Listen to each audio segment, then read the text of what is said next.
Hello everyone, स्वागत है आपका हमारे अपने यूट्यूब चैनल पर। बाल मनोविज्ञान की आज हमारी क्लास छठवीं रहने वाली है। पार्ट 6 हमारा है। इससे पहले हम लोग पार्ट 5 तक डिस्कस कर चुके हैं। वह यदि आपने वीडियो नहीं देखी है तो पहले जाइए वो वीडियो भी देख लीजिए करके। उसमें हम लोग 250 क्वेश्चन डिस्कस कर चुके हैं और आज जो हमारी क्लास रहने वाली है वो हम लोग 300 क्वेश्चन तक डिस्कस कर लेंगे। तो वीडियो अंत तक देखिएगा। क्वेश्चन सारे आपके इंपॉर्टेंट हैं। तो पहला जो क्वेश्चन हमारा रहेगा, चिंतन की दृष्टि से बच्चे में सर्वश्रेष्ठ चिंतन होता है, उसे क्या कहेंगे? तो उसे तार्किक चिंतन हम लोग कहेंगे। जो सर्वश्रेष्ठ चिंतन होता है वो तार्किक चिंतन इसलिए होता है क्योंकि बच्चा जो होता है तर्क करके सीखता है, तर्क करके पूछता है। उसके दिमाग में बात कौन सी है कि जो ये चीज है, जैसे मान लीजिए बच्चे ने पेन देखा तो बच्चा अपने माता पिता से पूछेगा या अपने गार्जियन से, जो उसके सामने जो भी बड़ा होगा, उससे पूछेगा आखिर ये चीज क्या है। तो बच्चा जो उसको उसका उत्तर मिलेगा, इसलिए उसको तर्क करके सीखना होता है, इसलिए हम लोग तार्किक चिंतन कहेंगे। देखिए, जैसे आपको पता है कि हमारा रीट का पेपर 27 तारीख को लगा हुआ है, तो उसी को मद्देनजर रखते हुए क्वेश्चन सारे आपके इंपॉर्टेंट रहने वाले हैं। तो ध्यान दीजिएगा, सारे क्वेश्चन रिवीजन करते रहिए। हर चीज आपके लिए रिवीजन पे ही डिपेंड करती है। अगला देखिए, पियाजे के अनुसार किसी बालक में तर्कता का अभाव किस उम्र तक रहता है? तो वह 7 वर्ष तक रहता है।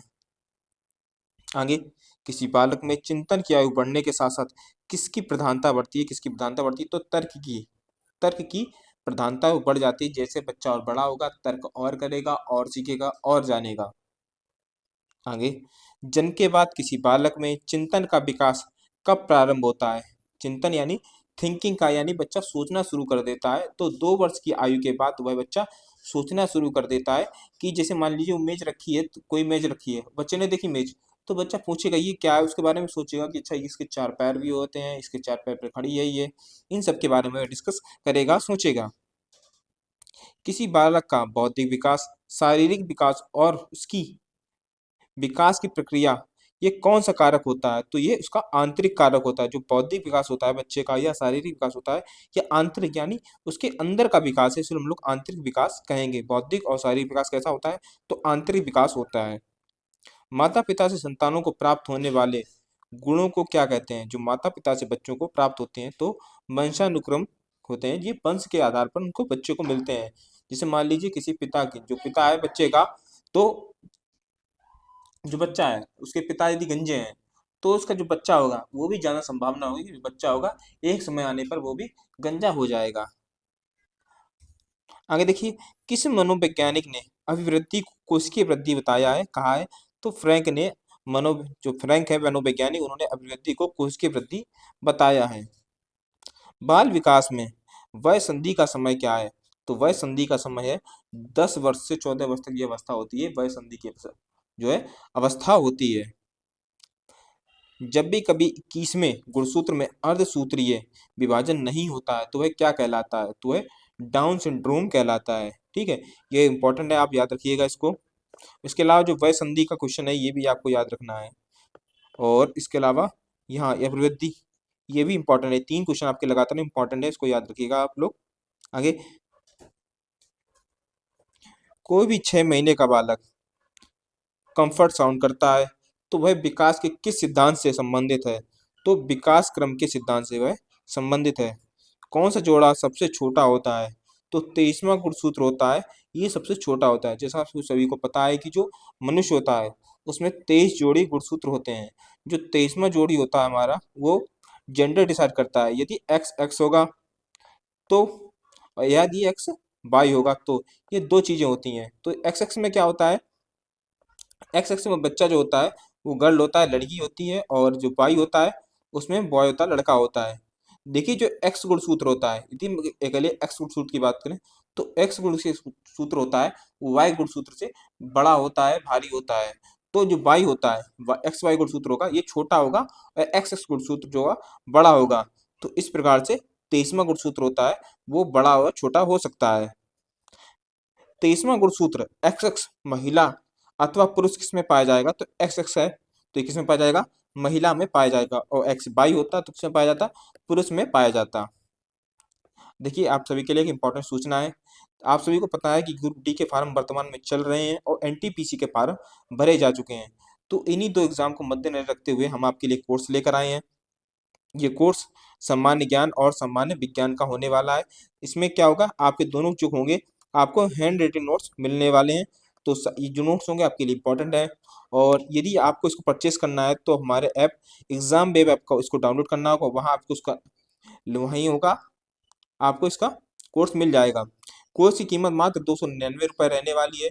देखिए, किसी मनोवैज्ञानिक ने ये बात कही है, या कोई महान व्यक्ति मान लीजिए, कोई भी मान लीजिए आप, कि यदि आप किसी एग्जाम की तैयारी कर रहे हैं, उसको क्रैक करना चाहते हैं, तो उसकी तैयारी आपको तब से करनी पड़ेगी जब उसकी नोटिफिकेशन भी नहीं आया हो। और वर्तमान में तो नोटिफिकेशन आ भी गया है। तो यदि आपको अपनी तैयारी इन्हेंस और करनी है तो आपको और एक्स्ट्रा नोट्स की आवश्यकता पड़ेगी, और इन्हेंस करना पड़ेगा अपने आप को, क्योंकि कंपटीशन का दौर है। तो इसी प्रकार से देखते हुए हम लोग आपके लिए सबसे सटीक क्वेश्चन लेके आए हैं, सबसे सटीक आपके नोट्स होंगे। तो इसी को देखते हुए आपकी जो नोट्स रहेंगे इंपॉर्टेंट रहेंगे, और जाइए, ठीक है, और कोर्स परचेज करिए।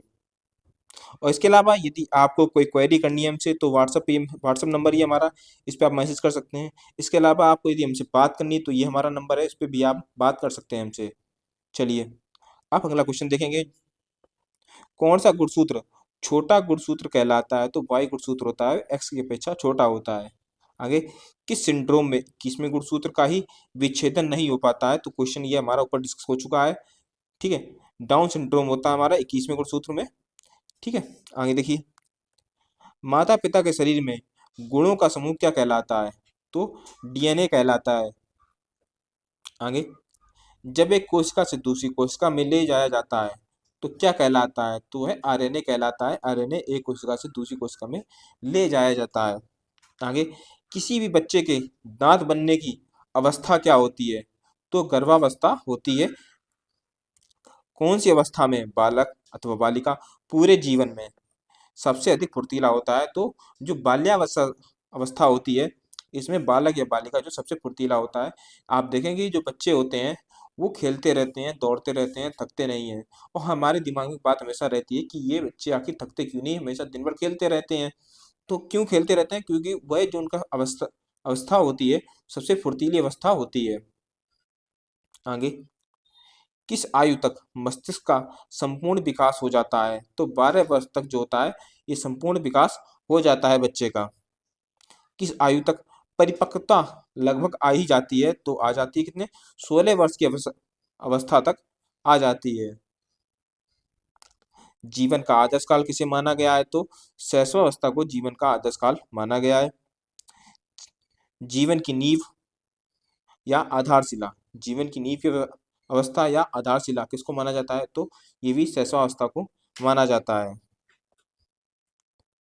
जीवन के आत्म प्रेम की अवस्था तो शैशवावस्था कहलाती है।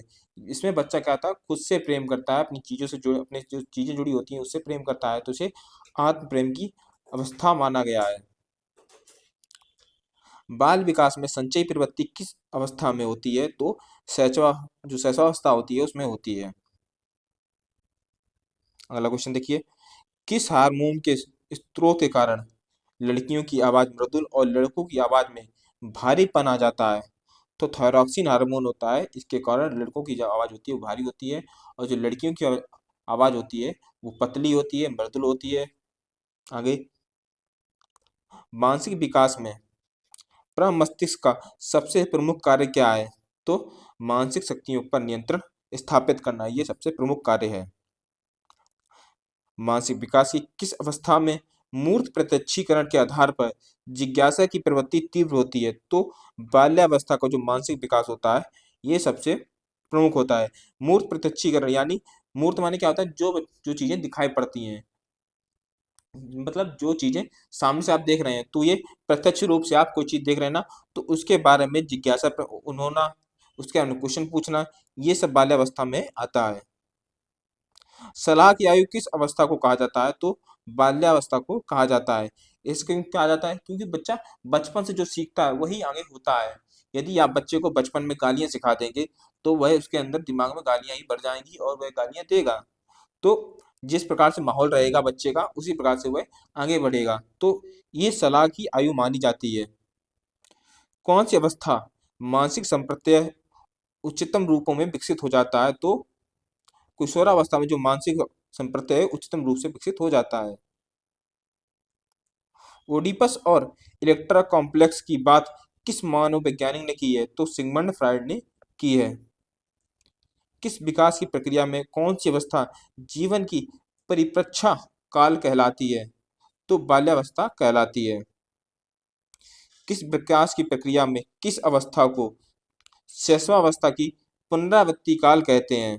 तो किशोरावस्था को कहते हैं।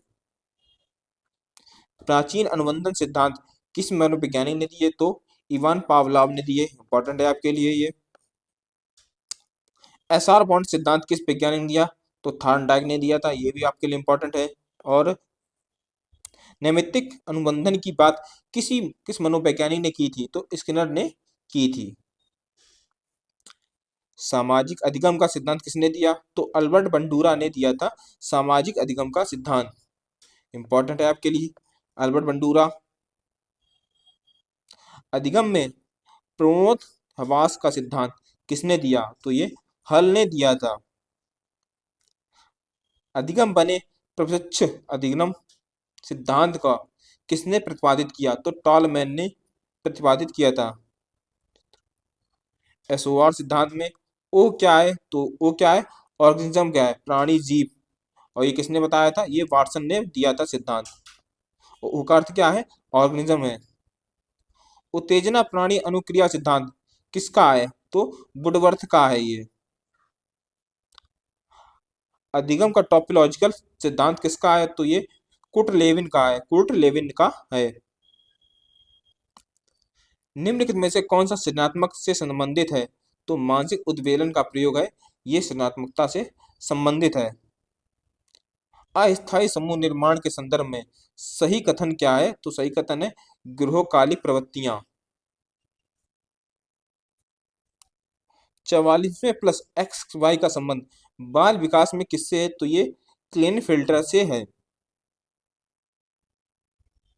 आगे प्रकृति पोषण विवाद में पोषण से क्या तात्पर्य है? तो ये तात्पर्य है वह क्षेत्र जहां प्रत्यक्ष रूप से बालक पर प्रभाव पड़ता है। ये पोषण से इसका तात्पर्य है।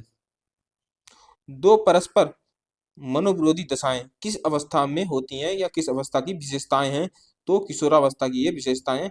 इसमें अलग अलग ही ये अवस्था ही बिल्कुल अलग होती है। इसमें क्या होता है कि माँ बाप की अलग बच्चा सुनता है और उसके जो मित्र होते हैं उनकी अलग सुनता है। तो उसका जो दिमाग होता है वो अवस्था होती है वो कौन जाता है कि आगे किसकी बात सही किसकी बात गलत है, क्योंकि मित्र उसका जो है कुछ अलग बात सिखा रहा है, उसके माँ बाप जो उसको कुछ अलग बात सिखा रहे हैं। किसी भी कक्षा में बालक के मन की वह आंतरिक भावना जो उसे सीखने के लिए उत्तेजित करती है क्या कहलाती है? तो अभिप्रेरणा यानी मोटिवेशन जो होता है वो उसको आंतरिक भावना होती है जो उसको सीखने के लिए उत्तेजित करती है। शिक्षण प्रक्रिया में अंतर्गत विश्लेषण प्रक्रम किसमें सम्मिलित होता है? तो पक्ष अवस्था में सम्मिलित होता है। संप्रत्याक्त विकास की प्रक्रिया में अंतिम सोपान क्या है? तो सामान्यीकरण जो है ये अंतिम सोपान है। और लास्ट क्वेश्चन हमारा क्या है? बच्चे के विकास के सिद्धांतों को समझने में शिक्षक की सहायता कौन करता है? तो शिक्षार्थी को भिन्न भिन्न अधिगम शैलियों को पहचानना ये शिक्षक को सहायता करता है कि बच्चों को कैसा पढ़ाया जा सकता है। और लास्ट में मैं आपको पुनः बताना चाहूँगा यदि आपको कोर्स परचेस करना है तो एग्जाम वेब हमारा ऐप है, उस पर आप जाइए परचेस करिए। और जो आपकी पीडीएफ रहने वाली जो भी हम आपको हैंड रिटन नोट्स देंगे पीडीएफ में देंगे वो आपके लिए बहुत ज़्यादा इंपॉर्टेंट रहेंगे आपके एग्जाम के लिए। तो जिन लोगों ने भी फार्म भरा है या आपके जानने वालों में से जिन्होंने भी फार्म भरा है उनको ये वीडियो शेयर कर दीजिए ताकि उनके लिए भी ये लाभदायक हो। तो चलिए मिलते हैं अगली क्लास में।